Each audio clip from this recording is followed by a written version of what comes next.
Sherin's kitchen. இன்றைக்கி நம்ம ஷெரின்ஸ் கிச்சனில் சூப்பரான ஒரு நான்வெஜ் விருந்து ஒன்று பண்ண போகிறோம். இப்போ தீபாவளி எல்லாம் வருது பார்த்திங்களா, அதுக்கு உங்களுக்கு இது ரொம்ப யூஸ்ஃபுல்லாக இருக்கும் அப்படின்னு நினைக்கிறேன். நான் வந்து தம்பியோட பிறந்த நாளைக்காக நான் வந்து விருந்து ஒன்று பண்ணேன். ஆனால் இது உங்களுக்கு வந்து தீபாவளிக்கு யூஸ்ஃபுல்லாக இருக்கும் அப்படின்னு நினைக்கிறேன்.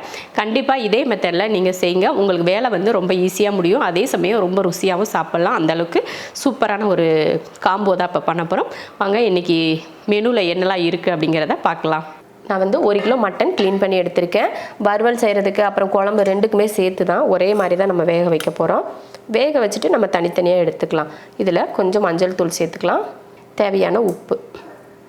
இப்போ தண்ணி ஊற்றிலாம், அதிகமாக வேணாம், சும்மா அந்த முங்குற அளவுக்கு ஊற்றிக்கலாம். சும்மா லைட்டாக அந்த மஞ்சள் கலங்குறதுக்காக ஒரு கலக்கு உப்பு எல்லாத்தையும் போட்டு ஒரு கலக்கி விட்டுருவோம். அவ்வளோதான். இப்போ குக்கர் மூடி போட்டுடலாம். 2 விசில் விட்டு வேக வச்சுக்கலாம். சில்லிக்காக 3/4 கிலோ சிக்கன் க்ளீன் பண்ணி எடுத்திருக்கேன். இதுக்கு மசாலா சேர்த்துக்கலாம். 1.5 ஸ்பூன் அளவுக்கு மிளகாத்தூள் எடுத்திருக்கேன். மல்லித்தூள் வந்து ஒரு 3/4 ஸ்பூன் அளவுக்கு சேர்த்துக்கலாம். கரம் மசாலா ஒரு 1/4 ஸ்பூன். கொஞ்சம் மஞ்சள் தூள் சேர்த்துடலாம், தேவையான உப்பு. அடுத்து இதில் கார்ன்ஃப்ளவர் ஒரு 2 ஸ்பூன் அளவுக்கு சேர்த்துக்கலாம். அதே போல் பச்சரிசி மாவும் சேர்த்துக்கலாம். கொஞ்சம் பச்சரிசி மாவு சேர்த்துக்கிட்டால் நல்லா மொறுமொறுப்பாக இருக்கும், அதனால் பச்சரிசி மாவு 2 ஸ்பூன். அடுத்து இதில் ஒரு 2 ஸ்பூன் அளவுக்கு இஞ்சி பூண்டு பேஸ்ட்டு சேர்த்துக்கலாம். 2 ஸ்பூன் அளவுக்கு எண்ணெய் ஊற்றிட்டு நல்லா கலந்துருவோம். தண்ணி பத்தலைன்னா அதுக்கப்புறமா சேர்த்துக்கலாம். இது போல் கலந்தாச்சு. நான் தண்ணி எதுவும் சேர்த்துக்கல, சிக்கன் சேர்த்துட்டு அதுக்கப்புறம் பார்த்துக்கலாம். இப்போ இதில் சிக்கன் போட்டுடலாம். போட்டு இதை நல்லா கலந்துருவோம். இப்போ சில்லிக்கு மசாலா தடவி வச்சுட்டோம். இப்போ இதெல்லாம் எடுத்து வச்சுட்டு மற்ற வேலைகள்லாம் ரெடி பண்ணிக்கலாம். நம்ம குழம்பு கிரேவிக்கு தேவையானதெல்லாம் ரெடி பண்ணுவோம். பாருங்கள், குழம்புக்கு நம்ம மட்டன்லாம் நல்லா வெந்திருக்கு பாருங்கள். இதனால தான் சொன்னேன், நான் ஒரு 2 விசில் விட்டு வேக வச்சா போதும். நம்ம மட்டன் குழம்பு பண்ணுறதுக்கு நம்ம வந்து சின்ன வெங்காயம் தான் எப்போயுமே யூஸ் பண்ணுவோம் இல்லையா. நான் வந்து இன்றைக்கி என்னோடய ஸ்டைலில் நான் இன்ஸ்டன்ட் மசாலா வச்சு எப்படி பண்ணுறேன் அப்படிங்கிற குழம்பு தான் காட்ட போகிறேன். இன்ஸ்டன்ட் மசாலா வச்சுமே ரொம்ப ருசியாக குழம்பு செய்யலாம் அப்படின்றதுக்காக தான் நான் எப்படி பண்ணுவேன் அப்படின்னு பார்த்தீங்கன்னா, இந்த மாதிரி சின்ன வெங்காயம் தான் அரைச்சி எடுத்துக்குவேன். ஒரு 30 வெங்காயத்துக்கிட்ட இந்த மாதிரி போட்டிருக்கேன். இதை அரைச்சி எடுத்துடலாம். ஒரு பாத்திரம் வச்சு எண்ணெய் ஊற்றிடலாம். எண்ணெய் காஞ்சதுமே ஒரு ஏலக்காய், ஒரு பட்டை, ஒரு கிராம்பு, ஒரு அன்னாச்சி பூ சேர்த்துடலாம். பொரிஞ்சதுமே கொஞ்சம் கருவேப்பிலை. அடுத்ததாக நம்ம அரைச்சோம் இல்லையா, அந்த வெங்காயத்தை சேர்த்துடலாம்.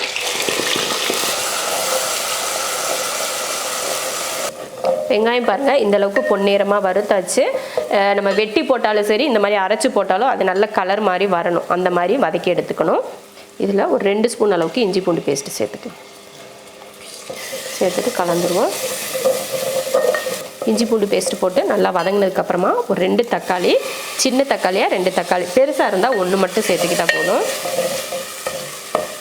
பாருங்கள், இதெல்லாம் நல்லா வதங்கிருச்சு. இந்த டைமில் நம்ம மட்டன் வேக வச்சுலையே அதை சேர்த்துடலாம். ஒரு உருளைக்கிழங்கையும் சேர்த்துக்கலாம். நம்ம 1/2 கிலோ தானே குழம்பு செய்கிறோம், அதனால் கொஞ்சம் உருளைக்கிழங்கையும் சேர்த்துட்டு நல்லா வதக்கி விட்டுறலாம்.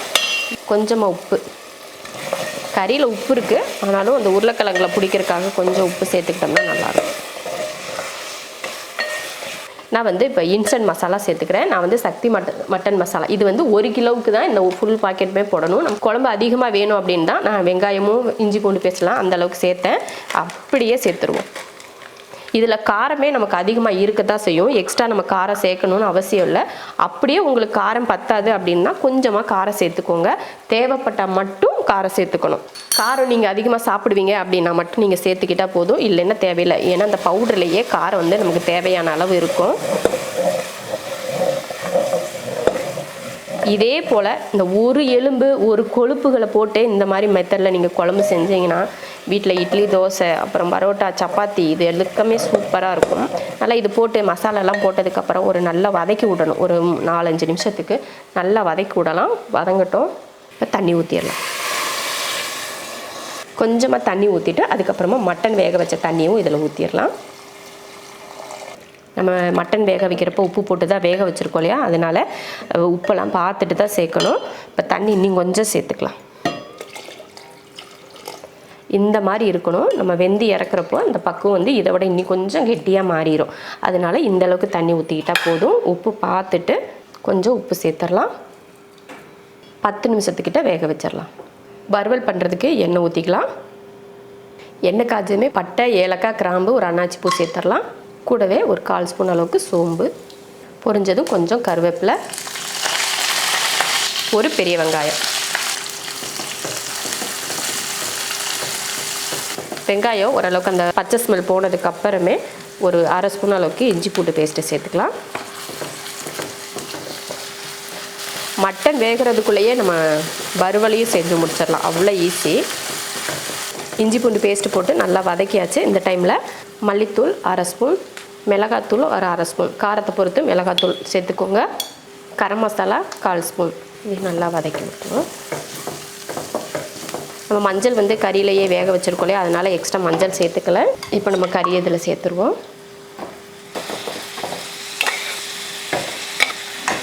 உப்புமே வேண்டாம், இப்போதைக்கு உப்பு சேர்க்க வேண்டாம், ஏன்னா முன்னாடியே உப்பு போட்டிருக்கோம் இல்லையா, அதனால் உப்பு வேணாம். நான் வந்து என்ன கறி கம்மியாக இருக்குது அப்படின்னு யோசிப்பீங்க. நம்ம ஒரு ஃபேமிலிக்கு இந்த அளவுக்கு சரியாக இருக்கும். அதனால தான் 1 கிலோ மட்டனில் பாதி குழம்புக்கு எடுத்துகிட்டு பாதி வறுவலுக்கு எடுத்தேன். சும்மா ஒரு 2-3 நிமிஷத்துக்கு நல்லா இதை வதக்கி விடுவோம். இதே போல் ஒரு 2-3 நிமிஷத்துக்கு வதக்கி விட்டதுக்கப்புறமா இதில் நம்ம மட்டன் வேக வச்சோலே அந்த தண்ணி சேர்த்துடலாம். நல்லா அந்த தண்ணி வற்றி வேகட்டும். மட்டன் தண்ணி ஊற்றினோம் இல்லையா, அந்த தண்ணியெல்லாம் நல்லா வற்றி எண்ணெய் பிரிஞ்சு வர ஆரம்பிச்சிருச்சு. இப்போ நல்லா வெந்திருக்கும். மட்டன் வந்து கொஞ்சம் வேகாமல் இருந்திருந்தா கூட இப்போ நம்ம தண்ணி ஊற்றி வேக வச்சதில் நல்லா வெந்திருக்கும்.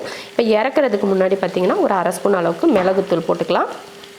கொஞ்சம் மல்லித்தலை கருவேப்பிலையும் சேர்த்துடலாம். கருவேப்பிலையும் சேர்த்துக்கோங்க, அப்போ வந்து இன்னும் மணமாக இருக்கும். சேர்த்துட்டு கலந்து விட்டுருவோம். சூப்பரான ஒரு வறுவல், பார்க்குறதுக்கு எவ்வளோ அருமையாக இருக்குது பார்த்தீங்களா? அவ்வளோதான், வறுவல் ரெடி. இவ்வளோ ஈஸியான வறுவல் எப்பயுமே நீங்கள் செஞ்சுருக்க மாட்டீங்க, அவ்வளோ ஈஸியாக இருக்கும். இதே போல் மட்டன் வறுவல், இந்த மாதிரி குழம்பு, இந்த மாதிரிலாம் ரொம்ப ஈஸியான முறையில் ஒரு விருந்து நம்ம வீட்டில் செய்கிறோம் அப்படின்னா ரொம்ப டிஃப்ரெண்ட்டாக ஒன்றும் பண்ணாமல் நமக்கு பிடிச்ச மாதிரி மசாலாக்கள்லாம் போட்டுட்டு நம்ம செஞ்சோம்னா வீட்டில் வந்து எல்லாருமே திருப்தியாக சாப்பிடுவாங்க. புதுசாக ட்ரை பண்ணுறேன் அப்படின்னு சொல்லிட்டு ட்ரை பண்ணி யாரும் சாப்பிடாம போகிறத விட எப்பயும் ட்ரை பண்ணுற மாதிரியே பண்ணி சாப்பிட்டோம்னா மனசுக்கு ரொம்ப நிறைவாக இருக்கும், ருசியாகவும் சூப்பராக இருக்கும். இப்போ வறுவலை இறக்கி வச்சிடலாம். மட்டன் என்னாச்சுன்னு குழம்பு என்னாச்சுன்னு பார்த்துடலாம். பாருங்கள், மட்டன் குழம்பு சூப்பராக ரெடி ஆயிடுச்சு. நல்ல எண்ணெய் பிரிஞ்சு வர ஆரம்பிச்சிருச்சு பாருங்கள். இந்த ரொம்ப தண்ணியாக இருந்துச்சு பார்த்தீங்களா, இந்த அளவுக்கு ஓரளவுக்கு கெட்டி ஆகணும். ரொம்பவும் கெட்டி ஆயிடுச்சுன்னா கிரேவி மாதிரியெல்லாம் இருக்கக்கூடாது. இது போல் இருந்தால் தான் ஏதாவது விசேஷ நாளில் பார்த்தீங்கன்னா காலையில் டிஃபனுக்கும் நம்ம நான்வெஜ் தான் செய்யணும் அப்படின்னா இந்த மாதிரி ஒரு குழம்பு செஞ்சு வச்சிட்டிங்கன்னா காலையில் இட்லி தோசைக்கு யூஸ் ஆகும். மதியத்துக்கும் பார்த்தீங்கன்னா கொஞ்சம் குழம்பு இருந்ததுன்னா நம்ம அது கூட வறுவல் இந்த மாதிரிலாம் செஞ்சு அப்படியே மேனேஜ் பண்ணிக்கலாம். குழம்பு வந்து சூப்பராக ரெடி ஆயிடுச்சு. கறியும் நல்லா வெந்திருக்கும், உருளைக்கிழங்கும் நல்லா வெந்திருக்கும். உருளைக்கிழங்கா வருது, சூப்பர். அவ்வளோதான், இப்போ இறக்கிடலாம். கிரேவி செய்கிறதுக்கு 3/4 கிலோ சிக்கன், அதுக்கு இப்போ தேவையானதை ரெடி பண்ணிடலாம். கிரேவி கொஞ்சம் நல்லா கிடைக்கணும் அப்படின்னு ஒரு 2 பெரிய வெங்காயத்தை வெட்டியிருக்கேன். இப்போ இதை அரைச்சி எடுத்துடலாம். ஒரு கடாய் வச்சுட்டு எண்ணெய் ஊற்றிக்கலாம். எண்ணெய் காஞ்சதுமே கொஞ்சம் கருவேப்பிலை, அடுத்து வெங்காயம், ஒரு பக்கம் முட்டையும் பார்த்திங்கன்னா வேக வச்சிடலாம். அதுக்குள்ளே எடுக்கிறதுக்குள்ளே தண்ணி கொதிச்சு போச்சு. நான் என்ன செய்யறது, எக்ஸ்ட்ரா ஒரு முட்டையை வச்சு நம்ம சாப்பிட்ருவோம். நல்லா இந்த மாதிரி நல்லா பொன்னிறமாக வதங்கினதுக்கப்புறமா இதில் இஞ்சி பூண்டு பேஸ்ட்டு சேர்த்துடலாம். ஒரு 2 ஸ்பூன் அளவுக்கு இஞ்சி பூண்டு பேஸ்ட்டு சேர்த்து அதையும் நல்லா வதக்கிடுவோம். இஞ்சி பூண்டு பேஸ்ட்டு போட்டு நல்லா வதங்கிருச்சு. இப்போ சிக்கன் சேர்த்துடலாம். தேவையான உப்பு, கொஞ்சம் மஞ்சள் தூள். இப்போ இதை கலந்துருவோம். பாருங்கள், சிக்கனை இந்த அளவுக்கு நல்லா அந்த எண்ணெயில் வெங்காயம் போட்டதுக்கப்புறமா இது போல் நல்லா வதக்கி எடுத்துக்கணும். அடுத்துதான் இதில் மிளகாத்தூள் போட்டுடலாம். ஒரு 1.5 ஸ்பூன் அளவுக்கு மிளகாத்தூள் சேர்த்துக்கிறேன். வேறு எதுவும் இதில் சேர்க்க போகிறதில்ல, வெறும் மிளகாத்தூள் மட்டும்தான். அவ்வளோதான், இது போல் நல்லா வதக்கியாச்சு. வதக்குனதுக்கப்புறமா தண்ணி ஊற்றிடலாம். நல்லா முங்குற அளவுக்கு தண்ணி. அவ்வளோதான், அதிகமாக தண்ணி வேண்டாம், இந்த அளவுக்கு இருந்தால் போதும். கிட்டத்தட்ட வதக்கிறதுலேயே ஒரு 10 நிமிஷத்துக்கிட்ட வெந்துருச்சு. இந்த தண்ணி வத்துற அளவுக்கு சிக்கன் வெந்துட்டால் போதும். மூடி வச்சிடலாம், ஒரு 10 நிமிஷத்துக்கு வேகட்டும். அடுத்து இந்த சிக்கன் வேகிறதுக்குள்ளே ரசத்துக்கு ரெடி பண்ணிடலாம். ஒரு அரை ஸ்பூன் அளவுக்கு மிளகு, 1/4 ஸ்பூன் அளவுக்கு சீரகம், ஒரு 4-5 பூண்டு, இதெல்லாம் தட்டி எடுத்துடலாம். ரசத்துக்கு வந்து தட்டியாச்சு. அடுத்ததாக புளியும் தக்காளியும் கரைச்சிடலாம். ஒரு எலுமிச்சை அளவுக்கு புளி எடுத்து ஊற வச்சுருந்தேன். இப்போ அதை தான் கரைச்சிட்டு இந்த மாதிரி சக்கை எடுத்துடலாம். இது கூட 2 தக்காளி போட்டுக்கலாம். புளியும் தக்காளியும் கரைச்சி வச்சுட்டேன். அடுத்த ரசத்துக்கு கொஞ்சம் மஞ்சள் தூள் சேர்த்துக்கலாம். அது கூடவே கொஞ்சம் கருவேப்பிலை, கொஞ்சம் பெருங்காயத்தூள், இது கூட ஒரு வரமிளகாய், அவ்வளோதான். இப்போ தாளிக்கிறது தான். ஒரு பாத்திரம் வச்சு எண்ணெய் ஊற்றிடலாம். எண்ணெய் காஞ்சதுமே கொஞ்சம் கடுகு உளுந்து சேர்த்துடலாம். அடுத்து கடுகு பொரிஞ்சதுமே நம்ம ரசத்துக்கு தட்டி வச்சுருக்கோம் இல்லையா, அதை சேர்த்துக்கலாம். அடுத்து புளியும் தக்காளியும் கரைச்சிருக்கோம் இல்லையா, அதை சேர்த்துருவோம். அடுத்து தேவையான தண்ணி, கொஞ்சம் மல்லித்தலை போட்டுட்டு அவ்வளோதான். இதோட நான் தண்ணி வந்து அதிகமாக சேர்த்துக்கல. நம்ம புளிப்பு எந்த அளவுக்கு இருக்குன்னு பார்த்துட்டு தான் தண்ணி சேர்க்கணும். நீங்கள் உங்களுக்கு புளிப்பு எப்படி இருக்குன்னு பார்த்து நீங்கள் தண்ணி சேர்த்துக்கோங்க. ஒரு லைட்டாக நுரக்கட்டி கொதித்து வரட்டும், இறக்கிக்கலாம். பாருங்கள், சிக்கன் வந்து நல்லா எண்ணெய் பிரிஞ்சு வர ஆரம்பித்து நல்ல ஒரு கிரேவி பக்குவத்துக்கு வந்துடுச்சு. கறியெல்லாம் பார்த்திங்கன்னா நல்லா வெந்திருக்கும். ஏன்னா கிட்டத்தட்ட 20 நிமிஷத்துக்கிட்ட வேகுது. இறக்க போகிறப்போ கொஞ்சம் மல்லித்தலையை தூவிட்டு கலந்துக்கிட்டு இறக்கிடலாம். இதில் வேறு எந்த மசாலுமே சேர்க்க தேவையில்லை. நீங்கள் சொல்லுவீங்க மிளகாத்தூள் சேர்க்கலை, மல்லித்தூள் சேர்க்கலை, கரம் மசாலா சேர்க்கலை அப்படின்னு. அது எதுவுமே இதில் சேர்க்க தேவையே இல்லை. வெறும் மிளகாத்தூள், இஞ்சி பூண்டு பேஸ்ட், மஞ்சத்தூள், இதுதான் இதோட மசாலாவுக்கே. இதே போல் ஒரு டைம் நீங்கள் செஞ்சு பாருங்கள், சூப்பராக இருக்கும். இப்போ இறக்கிடலாம். அவ்வளோதான். ரசம் வந்து ஒரு லைட்டாக ஒரு கொதி வந்துருச்சு. இப்போ அடுப்பை ஆஃப் பண்ணியாச்சு. இப்போ ரசமும் ரெடி ஆயிடுச்சு. ஒரு பேன் வச்சுட்டு எண்ணெய் ஊற்றிக்கலாம். கொஞ்சமாக கொஞ்சம் பெரிய வெங்காயமும் கொஞ்சம் சின்ன வெங்காயம் வெட்டியிருக்கேன், அதை சேர்த்துடலாம். கொஞ்சம் கருவேப்பிலை, ஒரு குட்டி தக்காளி, ஒரு 1/4 ஸ்பூன் மிளகாத்தூள், இதை நல்லா வதக்கி விடுவோம்.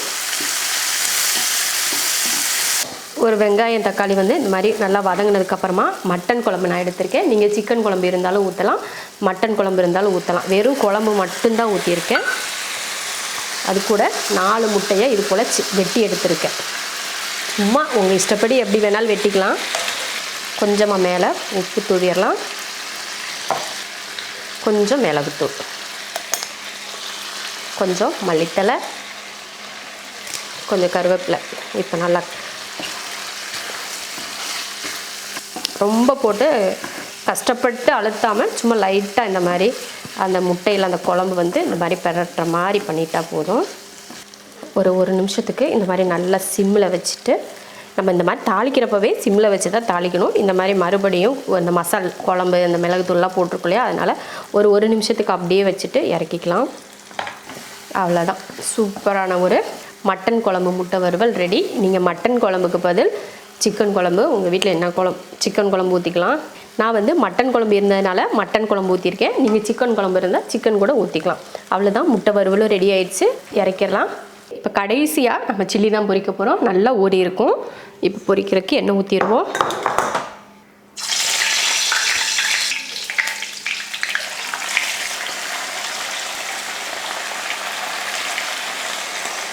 சில்லி போட்டதுமே கொஞ்சம் பெரட்டி விடாமல் கொஞ்சம் நேரம் விட்டு அதுக்கப்புறமா பெரட்டி விடுங்க. அப்போ தான் வந்து அந்த மசாலா வந்து பிரிஞ்சு வராமல் சிக்கனில் ஒட்டி பிடிச்சிருக்கும். பாருங்கள், நல்லா மொறுமொறுப்பாக வெந்துருச்சு பாருங்கள். இப்போ எடுத்துடலாம். இதே போல் மீதியம் பொரிச்சு எடுத்துடலாம். மட்டன் குழம்பு, சிக்கன் சில்லி, மட்டன் குழம்பு முட்டை வறுவல், சிக்கன் கிரேவி, மட்டன் வறுவல், இது போல் கொஞ்சம் குழம்பு எக்ஸ்ட்ரா ஊற்றி வச்சுருக்கிறேன் மட்டன் குழம்பு, அப்புறமா ரசம், அவிச்ச முட்டை. அருமையான ஒரு அசைவ விருந்து ஒன்று ரெடி ஆயாச்சு. இதே மெத்தடில் நீங்களும் நான்வெஜ்ஜில் செஞ்சு பார்த்துட்டு எப்படி இருக்குன்னு சொல்லிட்டு கமெண்ட்டில் சொல்லுங்கள்.